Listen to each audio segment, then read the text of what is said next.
The trading post orbited a dying star, its metal bones groaning under the weight of 1,000 desperate souls. Among them, Kira huddled in the shadows of Dock 17, her blue skin pale from hunger, her once proud antenna drooping against her skull. 3 cycles without food. 3 cycles since the merchant vessel abandoned her when she could no longer pay passage. Her people, the Velani, were scattered across the galaxy now, their homeworld nothing but debris and memory. She was just another refugee in a universe that had grown tired of refugees. The human walked past her twice before stopping. He was tall by her standards, though average for his kind, with brown hair and eyes that seemed to calculate everything they saw. He wore the patched jacket of a freighter captain, and he carried a container that smelled like roasted grain and cooked protein. Kira's stomach betrayed her with a sound that echoed off the dock walls. The human paused, turned, and looked down at her. She expected disgust or pity. She got neither. His expression was neutral, assessing. "When did you last eat?" He asked in universal standard. "Does it matter?" Kira replied, her voice hoarse. "It does if you want this." He gestured to the container.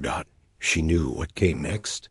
She had heard the stories, seen the transactions in every port from here to the outer reaches. Nothing was free in space. Everything had a price, especially kindness. Kira forced herself to stand, swaying slightly. She met his eyes with what remained of her dignity. "I have nothing to trade, but I can warm your bed. 1 night for 1 meal. That is the offer." The human's expression shifted, something flickering across his face too quickly to identify. He was quiet for a long moment, and Kira felt her antenna curl tighter against her head in shame. Then he held out the container. "No," Kira blinked. "No? No trade. No deal. Just take it." She stared at the offered food, unable to process his words. "I do not understand." "It means eat something before you collapse." He pushed the container into her hands. "There is a medical bay on level 3. After you eat, go there. Tell them Captain Mark sent you." Before she could respond, he turned and walked away, disappearing into the crowd of traders and travelers. Kira looked down at the container in her trembling hands. Inside was more food than she had seen in weeks. Real food, not the nutrient paste that sustained but never satisfied. Her survival instinct overrode her confusion, and she ate. Tears streaming down her face as flavor and substance filled the empty void inside her. The medical bay treated her for malnutrition and dehydration. They asked no questions, demanded no payment, simply wrote Captain Mark's name on a datapad and told her to rest. When she finally emerged 16 hours later, her body restored, but her mind churning with questions, she asked the dockmaster where she could find the human captain. "Mark?" "Bay 9, but he is prepping for departure. Leaves in 4 hours." Kira made her way through the station until she found Bay 9. The ship docked. There was a mid-sized freighter. Old but well-maintained, its hull scarred by micrometeorite impacts and hasty repairs. The cargo ramp was open, and she could see the human directing a loading drone with practiced efficiency. She climbed the ramp before her courage failed. Her Captain Mark looked up, surprise crossing his features. "You look better." "I do not understand," Kira said, the words bursting from her like pressure from a failing seal. "Why did you help me?" "What do you want?" He set down the datapad he was holding. "I wanted you not to starve, but I offered you nothing. You offered me something I did not want at a price you should not have to pay." His voice was gentle but firm. "So I gave you what you needed instead. That makes no sense. Not in this universe. Not in any port I have known." Mark was quiet for a moment, his gaze distant. "Maybe, but my mother used to say that the measure of humanity is not what we do when it benefits us, but what we do when it costs us something." He looked back at her. Besides, you were hungry. I had food. The equation was simple. Nothing is simple in space. No, he agreed. But some things should be. Kira felt something crack inside her chest. Some wall she had built to survive in a universe that took everything and gave nothing back. I do not know how to repay this. You do not need to repay kindness. That is the point. She stared at him, this human who made no sense according to every rule she had learned since her world burned. Where are you going? Your ship, the outer colonies. Cargo run, passengers if they can pay, charity cases if they cannot. He smiled slightly. It is not glamorous work. You need crew? The question escaped before she could stop it. Mark raised an eyebrow. Can you work? I was an engineer on my homeworld. Environmental systems, life support, anything that keeps people breathing. He studied her for a long moment. The pay is not much. You would have your own cabin, full rations, and 20% of net profits divided among crew. I run a clean ship. No drugs, no trafficking, no questions about where people come from. Just honest work hauling goods across space. Why would you hire me? You do not know me.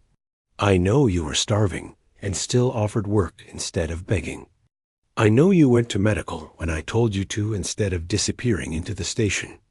I know you came here to ask questions instead of just taking what I gave and running. He shrugged. That is enough for a trial run. If it works, it works. If it does not, I drop you at the next civilized port with 2 weeks' pay and no hard feelings. Kira felt her antenna unfurl slightly, something she had not allowed herself to do in months. Hope was a dangerous thing in space, but standing on this ramp, looking at this human who gave without taking, she felt it anyway. I accept.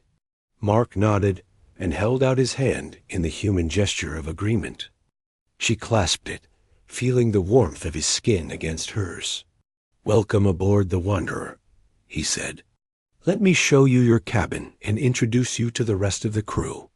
As he led her deeper into the ship, Kira realized that the human had given her more than food and shelter. He had given her something she thought was lost when her world died.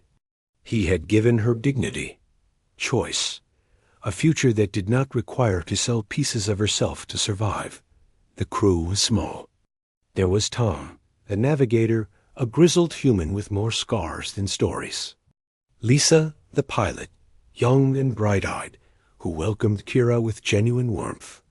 And Jex, a Corthan mechanic who grunted acknowledgement and immediately began quizzing her about coolant, systems, and plasma regulators. They ate dinner together in the mess hall, a cramped space that smelled like recycled air, and Lisa's attempt at something she called pasta. The food was plain but plentiful, and the conversation flowed easily despite Kira's initial silence. So you are Velani? Tom asked between bites. Kira tensed, waiting for the questions about her dead world, the sympathy she could not bear, the pity that made her feel like a ghost. But Tom just nodded. Good. We have been needing someone who understands Velani environmental systems. Half the stations out here still use your people's designs, and I am tired of reading manuals in languages I do not speak. Just like that, she was not a tragedy. She was crew. Later, as the ship prepared for departure, Kira stood in her cabin and looked around at the small space that was now hers. A bed, a desk, a storage locker, and a small viewport showing the stars beyond. It was not much, but it was more than she had dared hope for when she woke that morning waiting to die in. Dock 17. She thought about her offer to the captain, the transaction she had been ready to make because she believed it was the only currency she had left. She thought about how easily he had refused, how he had seen her not as a commodity, but as a person who needed help. The intercom crackled. All hands, prepare for departure. Kira, report to engineering. Time to see if you remember how to keep people breathing. She smiled. a real smile that pulled at muscles she had forgotten she had. "Understood, Captain." As the Wanderer pulled away from the station and jumped to superluminal speed, Kira stood in the engineering bay, surrounded by humming machines and blinking displays. Her hands moved across the controls with remembered skill, adjusting flows and monitoring systems that sustained the life aboard this ship. The human had promised her nothing except fair work and fair pay. But in refusing to take what she had offered in desperation, in giving instead what she needed to survive with her soul intact, he had given her everything that mattered. She had promised to warm his bed for a meal. But Captain Mark had given her more than just nourishment. He had given her back herself, and in the vast darkness of space, that was worth more than all the stars combined.